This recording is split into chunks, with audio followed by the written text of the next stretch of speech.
Hello friends, welcome back to my channel. আজকে আরও একটা নিউ ব্লগ নিয়ে চলে এসেছি। দেখো, সেদিনের পোলাওটা কিন্তু খিচুড়ি হয়ে গেছিলো, বাট আজকে আমি আবারও পোলাওটা ট্রাই করব, দেখবো যে কেমন হয়। তো দেখো, মেয়ে যেহেতু এক্সাম চলছে, তো এই খাতাটা নিয়ে একবার নিচে হয়ে যাচ্ছে, একটা কাকিমাকে দিতে হবে, তার প্রয়োজন।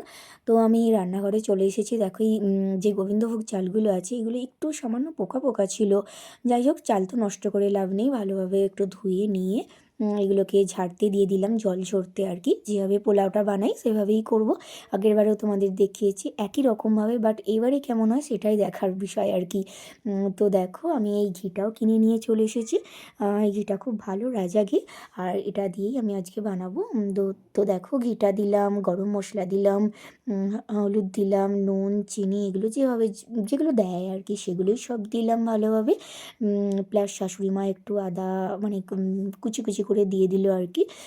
তো দেখো, এগুলো দিয়ে এবার আমি ভালো করে মিক্সড করছি। দেখো, মিক্সড করতে করতে এই যে মিক্সড হয়ে গেছে। তো এটা আমি চাপা দিয়ে এখন রেখে যাব।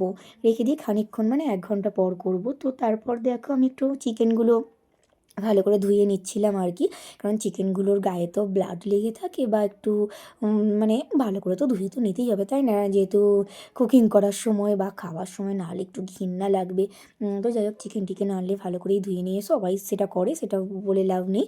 তো দেখো, আমি একটু রান্নাঘরে এদিক ওদিক করছিলাম। যা ঠান্ডা পড়েছে না, সোয়েটার চাদর সমস্ত কিছু পরেই আমি রান্নাঘরে রান্না করছি আর কি। তো এটা ছিল কিন্তু আলু চচ্চড়ি, মুড়ি খাবার তরকারি। এটা শাশুড়ি মাই করেছিলেন, কিন্তু আমি এটা নামিয়ে দিয়েছিলাম। নামানোর পর দেখো, কড়াটা একটু পুড়ে পুড়ে গেছিলো। তো যাই হোক, রান্না করতে গেলে তো কড়া পুড়বেই। আর এখানে এই যে এই রাজামশাইও হাজির, প্রতিদিন আসে। তো আমি ওকে প্রতিদিনের মতনই একটু বিস্কিট হোক যাই হোক দেওয়ার চেষ্টা করি, সেটুকুই দিলাম আর কি। আসলে ওদেরকে দিলে আমারও খুব ভালো লাগে। আর আমার মেয়ে দেখো, কুকুর দেখেই ছুটতে পালিয়েছে ভয়ে। আর এখানে দেখো, পড়তে পড়তে ছুটে পালিয়ে গেছিলাম। আমি এসে ভীষণই বকা দিলাম। আর এগুলো আমি গোছাচ্ছিলাম, যেহেতু একটু বেলা হয়েছে, এগুলো একটু গুছিয়ে রাখছিলাম। আবার আমার মেয়ে দেখো, জানালায় উঠে পড়েছে, খেলা করছে। আর আমি এখানে শাকগুলো করে নিচ্ছিলাম।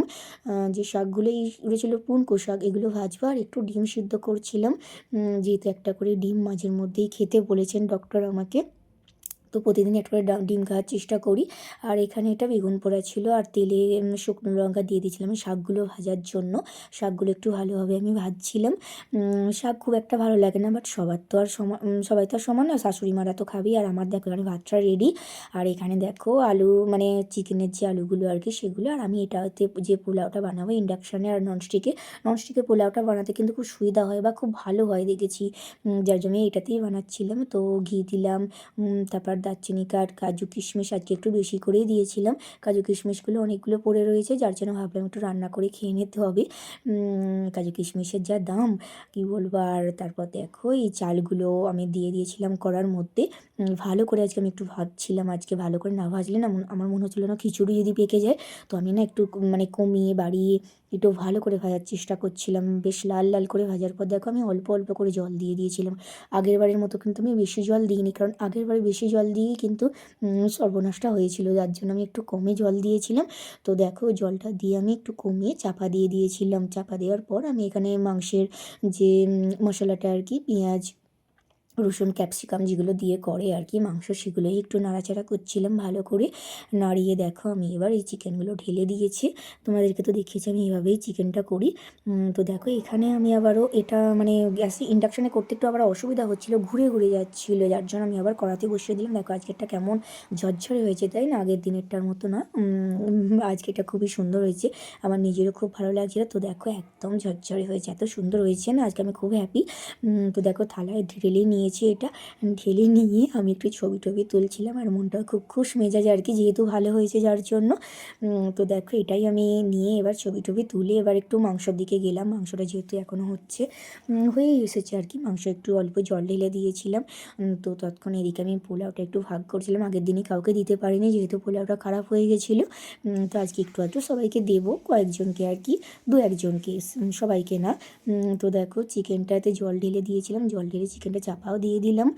দেওয়ার পর দেখো, একটু চিকেনটাও একটু ভাগ করে নিয়েছি। পোলাও তো আর শুধু দেওয়া যায় না। আজকে কিন্তু আমাদের বাড়িতে সবারই মাংস হয়, তো তবু পোলাওটা দিচ্ছি বলে 1 পিস করে মাংস একটুখানি করে দিলাম আর কি ওদেরকেও। তো দেখো বলে আমি একটু বাড়ি চলে গেছিলাম। বাড়ি যে আমার বেটা ভাইজি ছিল, একটা বোনজি ছিল, ওদেরকে একটু লেবু দিলাম। লেবু নিয়ে গেছিলাম একটু ওদের জন্য কিছু না কিছু নিয়ে যেতেই হয়। আমার ভাইজি ভীষণই মিষ্টি।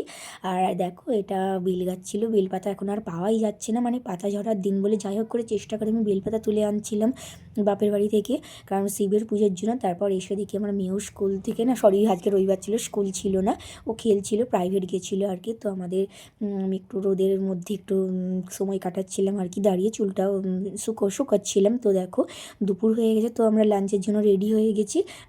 বড়ো মা একটু চালদার আচার দিয়েছিল, খুব সুন্দর খেতে। বড়ো মা আচার টাচারগুলো খুব ভালো করে।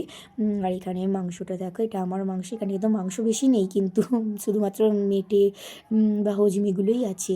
তো দেখো এখানে আমার শাশুড়ি মাও খেতে রেডি হয়ে গেছে। শাশুড়ি মা যেহেতু পোলাও খায় না, কিন্তু আমি যেহেতু কম ঘি দিয়ে করেছি, যার জন্য বললো একটু খাবো। তো সবাই আমরা খাচ্ছি, আর আমিও তো খেয়ে মানে দারুণ লাগছে, নিজে করেছি, ভালোই হয়েছে, সবাইকে দিয়েও ভালো লেগেছে। আর দেখো খাওয়া হয়ে যেয়ে আমরা মানে রান্নাঘরের এইসব কপাটগুলো বন্ধ করে দিয়ে একটু ছাদে গেলাম। ছাদে যেয়ে দেখলাম আমার মেয়ে একটু খেলা করছে আর কি, দুপুরের দিকে, শীতকাল তো যেহেতু একটু রোদে বসে বসে খেলা করে। তো আমি এগুলো কী করলাম, জামা কাপড়গুলো রোদে শুকিয়ে গেছে যেহেতু, নিয়ে চলে এলাম। এসে যাই হোক সন্ধেও হয়ে গেছে, এবার ধূপ টুপ দিয়ে আর কি রান্নাঘরে এবার একটু যাব, যে একটু চাটা বানাবো আর কি। মানে শীতকাল যেহেতু একটু গরম গরম কিছু না খেলে হয় না। মেয়ের জন্য একটু চা বানাবো, আমার জন্য প্লাস শাশুড়ি মার জন্য, তিনজনের জন্য আমি একটু চা বানাচ্ছিলাম। এত ঠান্ডা পড়েছে না, একটু গরম গরম চা খেয়ে মানে বসলে না মানে শরীরটা যেন গরম হয়, যার জন্য আমি এই যে তিনজনের তিনটে গ্লাস নিয়ে নিয়েছি। চাকুনিটা একটু ভালো করে ধুয়ে নিয়েছিলাম।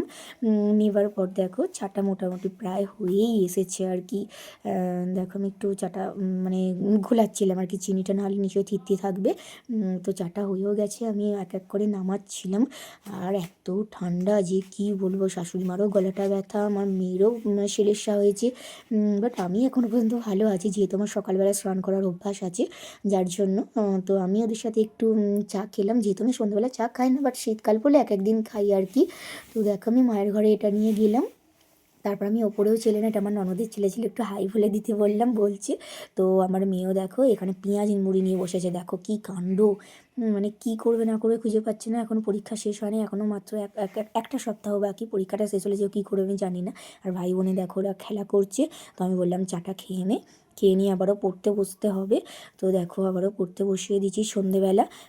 আর আমি একটু বসে বসে না চিন্তা করছিলাম, উল্টো পাল্টে চিন্তা মনের মধ্যে আসছিল আর কি, মায়ের চিন্তা করছিলাম। আর যে মায়ের চোখের জন্য একটু আমি মাঝে মধ্যে ডিপ্রেশনে চলে যাই, মায়ের চোখে একটা মানে গুরুতর একটা রোগ হয়েছে আর কি। তো দেখো যাই হোক বলতে বলতে আমি রাত্রে একটু রুটি বানাতে চলে এলাম আর কি। মেয়ে যেহেতু রুটি খাবে, দুধ খাবে, এটা ছিল দুধ। আর এখানে রুটিটা আমি করব, মাত্র দুটো রুটি হবে ওর জন্য, যেহেতু আমার হাজব্যান্ড আজকে আসবে না, কিন্তু ওর জন্য তো রুটি করতেই হবে, তাই না। ও একটু খাবো না বলছিল, আমি বললাম না খা, রুটি খা, যেহেতু অনেকটাই রাত হয়ে গেছিলো, 10টা বেজে গেছিলো। আমরা কিন্তু একটু ওর পরীক্ষার সময় আমার একটু দেরিই হয় খেতে, 10টা বেজে যায়, নাহলে কিন্তু আমি 8:30টার মধ্যে রাতের ডিনার করার চেষ্টা করি, কিন্তু আমার মেয়েই খায় 10টার সময়ই। তো দেখো আমি আজকে রাত্রে আর বেশি কিছু খাইনি, এই আধখানা রুটি একটুখানি পোলাও ছিল ওটাই খাচ্ছিলাম। আর মেয়ে বললো যে আমার মাংসটা খেতে দিয়ে রুটি খেতে খুব ভালো লাগছে, আমি সেইটাই খাইয়ে দিচ্ছিলাম। তারপর দেখো রাত্রি হয়ে গেছে, একদম রাত্রি, এবার ওদের জন্য একটু খেলা করুক। তো আমি একটু মুখে টমেটো মেখে নিয়ে ফ্রেশ হয়ে এবার ঘুমিয়ে পড়বো। সো গাইজ আজকের ভিডিওটা কেমন লাগলো অবশ্যই জানিও। টাটা ভাই, সবাই ভালো থেকো, সুস্থ থেকো, বাই।